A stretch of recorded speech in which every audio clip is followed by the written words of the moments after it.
صلاح الدین ایوبی کی اس ایپیسوڈ میں ہم بات کریں گے لوزینہ جو ایک عیسائی جاسوسہ ہے وہ کس طرح مسلمان سپاہی کو قید سے رہائی دلاتی ہے اور اپنی محبت کا قرض چکاتی ہے۔ اس مہم کا سب سے زیادہ نازک اور پرخطر مسئلہ تو یہ تھا کہ حدید کو کیمپ سے نکالا کس طرح جائے۔ رات کو وہاں پہرا برائے نام ہوتا تھا۔ ان بد نصیب قیدیوں میں بھاگنے کی سکت ہی نہیں تھی۔ صبح سورج نکلنے سے پہلے انہیں مشقت پر لگایا جاتا اور سورج غروب ہونے کے بعد کیمپ میں لایا جاتا۔ ان کی تعداد 1500 کے لگ بھگ تھی۔ لوزینہ کی سہیلی نے کیمپ کے متعلق کچھ معلومات حاصل کر لی تھیں، جن میں ایک یہ بھی تھی کہ زخمی اور بیمار قیدیوں کو ایک معمولی سی ڈسپنسری میں ہر روز بھیجا جاتا ہے۔ ان کے ساتھ صرف ایک پہرہ دار ہوتا ہے۔ دوسرے دن لوزینہ اپنی سہیلی کے ساتھ وہاں پہنچ گئی جہاں مریض قیدیوں کو لے جایا جاتا تھا۔ اسے زیادہ انتظار نہ کرنا پڑا۔ 25-30 مریضوں کی ایک پارٹی نہایت آہستہ آہستہ چلتی آ رہی تھی اور پہرہ دار ہاتھ میں لاٹھی لیے انہیں مویشیوں کی طرح ہانکتا لا رہا تھا۔ جو تیز نہیں چل سکتے تھے انہیں وہ لاٹھی سے دھکیل دھکیل کر لا رہا تھا۔ دونوں لڑکیاں آگے چلی گئیں۔ ان کا انداز ایسا تھا جیسے تماشا دیکھ رہی ہوں۔ جب مریضوں کا ٹولہ ان کے قریب سے گزر رہا تھا تو وہ ہر ایک کو دیکھنے لگیں۔ اچانک لوزینہ کو دھچکا لگا۔ حدید اسے قہر بھری نظروں سے دیکھ رہا تھا۔ اس سے اچھی طرح چلا بھی نہیں جاتا تھا۔ اس کے چہرے سے وہ رونق اور رمق بجھ گئی تھی جو لوزینہ نے زخمی ہونے سے پہلے دیکھی تھی۔ حدید کے کندھے جھک گئے تھے۔ اس کے کپڑے خون میں لال تھے۔ خون خشک ہو چکا تھا۔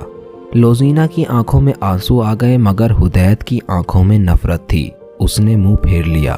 یہ مریض ٹولہ آگے نکل گیا تو لوزینہ اور اس کی سہیلی پہرہ دار کے ساتھ ایسی باتیں کرنے لگیں جن میں ان مسلمان مریضوں کے خلاف نفرت تھی۔ انہوں نے زبان کے جادو سے پہرہ دار کو اپنا گرویدہ کر لیا اور کہا کہ وہ ازراہ مذاق ان قیدیوں کے ساتھ باتیں کرنا چاہتی ہیں۔ ڈسپنسری میں دوسرے مریض بھی موجود تھے۔ خاصا ہجوم تھا۔ قیدیوں کو ایک طرف بٹھا دیا گیا۔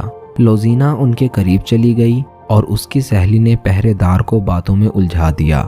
حدید دیوار کے سہارے بیٹھ گیا تھا۔ اس کی حالت اچھی نہیں تھی۔ لوزینہ نے آنکھ کے اشارے سے اسے پرے بلایا۔ وہ جب اس کے قریب گیا تو لوزینہ نے آہستہ سے کہا، مجھے حکم ملا ہے کہ تم سے کبھی نہ ملوں۔ بیٹھ جاؤ۔ ہم یہ ظاہر نہیں ہونے دیں گے کہ ہم باتیں کر رہے ہیں۔ میں لعنت بھیجتا ہوں تم پر اور تمہارے حکم دینے والوں پر۔ حدید نے نحیف مگر غضبناک آواز میں کہا، میں نے تمہیں کسی صلح کی لالچ میں ڈاکوؤں سے نہیں بچایا تھا۔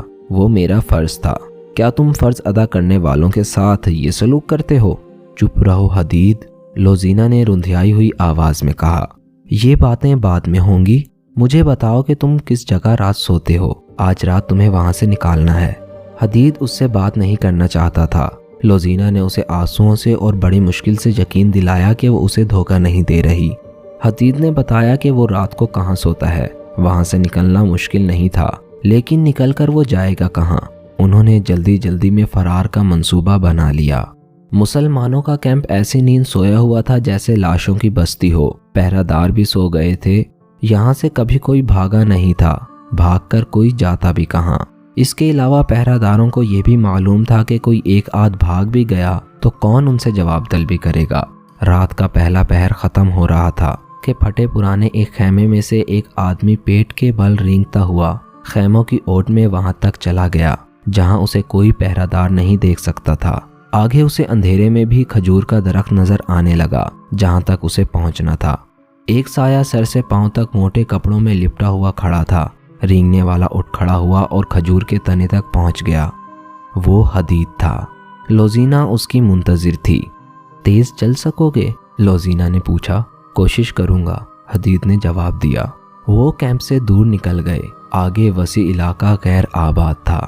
مشکل یہ تھی کہ حدید تیز نہیں چل سکتا تھا۔ لوزینہ نے سہارا دے کر تیز چلانے کی کوشش کی اور اسے بتاتی گئی کہ اسے کیسے کیسے حکم اور دھمکیاں ملی ہیں۔ اس نے حدید کی غلط فہمی رفع کر دی۔ آگے شہر کی گلیاں آ گئیں اور پھر ڈاکٹر کا گھر آ گیا۔ 3-4 بار دستک دینے سے ڈاکٹر باہر آیا اور انہیں فوراً اندر لے گیا۔ اس نے حدید کے زخم کھول کر دیکھے تو کہا کہ کم از کم 20 روز مرہم پٹی ہوگی۔ یہ سن کر لوزینہ کے سامنے ایک بہت ہی پیچیدہ مسئلہ آ گیا۔ وہ یہ تھا کہ اتنے دن وہ حدید کو چھپائے گی کہاں؟ اسے بیگار کیمپ میں واپس تو نہیں لے جانا تھا۔ اس کی عقل جواب دے گئی۔ ڈاکٹر مرہم پٹی کر چکا تھا۔ اس نے کہا کہ اسے نہایت اچھی اور مقوی غذا کی ضرورت ہے۔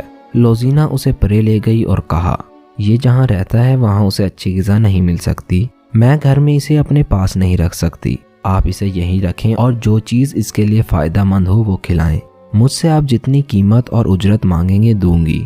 ڈاکٹر نے جو اجرت بتائی وہ بہت ہی زیادہ تھی۔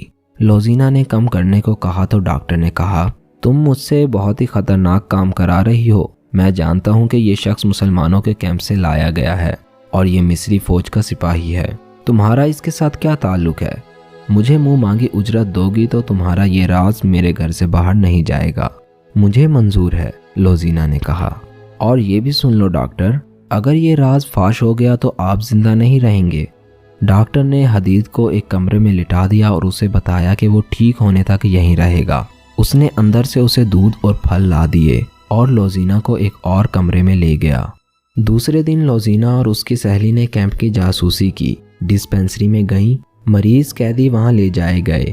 دونوں لڑکیوں نے پہرہ دار کے ساتھ گپ شپ لگائی اور اپنے خصوصی ڈھنگ سے باتیں کر کے معلوم کر لیا کہ حدید کی گمشدگی سے کیمپ میں کوئی تبدیلی نہیں آئی اور وہاں کوئی ہلچل نہیں۔ دن گزرتے گئے۔ ڈاکٹر کو چونکہ منہ مانگی قیمت اور اجرت مل رہی تھی، اس لیے اس نے حدید کو چھپائے بھی رکھا اور اس کا علاج بھی پوری توجہ سے کرتا رہا، اسے مقوی غذا بھی دیتا رہا۔ لوزینا شام کے بعد وہاں جاتی، کچھ دیر حدید کے ساتھ بیٹھتی اور بہت دیر ڈاکٹر کے ساتھ کمرے میں گزارتی۔ اس روزمرہ کے معمول میں 20 روز گزر گئے اور حدید کے زخم بھی بھر گئے، اس کی صحت بحال ہو گئی۔ لوزینا نے ڈاکٹر سے کہا کہ وہ کل رات کسی بھی وقت حدید کو لے جائے گی۔ دوسرے دن اس نے اپنی سہیلی کو استعمال کیا۔ چھوٹے عہدے کا ایک افسر اس کی سہیلی کے پیچھے پڑا رہتا تھا۔ سہیلی نے اس افسر کو جھانسا دیا اور لوزینا نے اس کے ٹرنک سے اس کی وردی نکال لی جو اس نے حدید کو پہنا دی۔ گھوڑے کا انتظام مشکل تھا، وہ بھی ہو گیا۔ یہ اہتمام اس لیے کیا جا رہا تھا کہ شہر کے ارد گرد مٹی کے بہت اونچی دیواریں تھیں، ان کے 4 دروازے تھے جو رات کو بند رہتے تھے۔ ان دنوں دن کے وقت یہ دروازے کھلے رکھے جاتے تھے کیونکہ سلطان ایوبی کے آنے والے حملے کے لیے فوجوں اور ان کے سامان کی آمد و رفت جاری رہتی تھی۔ سورج غروب ہونے سے کچھ دیر پہلے قلعے کے بڑے دروازے کی طرف ایک سلیبی افسر گھوڑے پر جا رہا تھا۔ اس کی کمر سے لٹکتی ہوئی تلوار مسلمانوں کی طرح ٹیڑھی نہیں، سیدھی تھی اور اس کا دستہ سلیب کی شکل کا تھا۔ وہ ہر لحاظ سے سلیبی تھا۔ دروازہ کھلا ہوا تھا جس سے اونٹوں کا ایک کارواں رسد سے لدا ہوا باہر جا رہا تھا۔ ظاہر یہی ہوتا تھا کہ جیسے یہ گھڑ سوار افسر اس کارواں کے ساتھ جا رہا ہو۔ وہ دروازے کے پاس پہنچا تو سلیبیوں کی انٹیلیجنس کا سربراہ ہرمن گھوڑے پر سوار دروازے میں داخل ہوا۔ وہ کہیں باہر سے آ رہا تھا۔ اس نے اس افسر کو دیکھا اور مسکرایا، مگر اس افسر نے مسکراہٹ کا جواب مسکراہٹ سے نہ دیا۔ ہرمن چند قدم اندر کو آیا تو اس نے اپنا گھوڑا روک لیا۔ اسے 200-300 قدم دور لوزینا کھڑی نظر آئی، جس نے ہرمن کو دیکھا تو وہاں سے تیزی سے اپنے ٹھکانے کی طرف چلی گئی۔ علی بن سفیان کی طرح ہرمن بھی ماہر جاسوس اور سراغ رساں تھا۔ اس نے فوراً گھوڑا دروازے کی طرف گھمایا اور ایڑ لگا دی۔ وہ اپنا ایک شک رفع کرنا چاہتا تھا۔ اس نے گھوڑے کو ایڑ لگائی تو گھوڑا دوڑ پڑا۔ باہر جا کر ہرمن نے دیکھا کہ جو افسر اس کے پاس سے گزرا تھا وہ اتنی دور نکل گیا تھا کہ اس کے تعاقب میں جانا بیکار تھا۔ اس گھڑ سوار نے دروازے سے نکلتے ہی گھوڑے کو ایڑ لگا دی تھی۔ گھوڑا بہت تیز رفتار تھا۔ ہرمن اسے دیکھتا رہا اور وہ صحرا کی وسعت میں گم ہو گیا۔ لوزینا نے حدید کو آزاد کرا کے سلا دے دیا۔ تو ناظرین کرام، آج کے لیے اتنا ہی۔ اسی طرح ایک بہترین اسٹوری کو سننے کے لیے چینل کو سبسکرائب کریے گا اور بیل آئیکن کو کلک کر دیجیے گا۔ شکریہ۔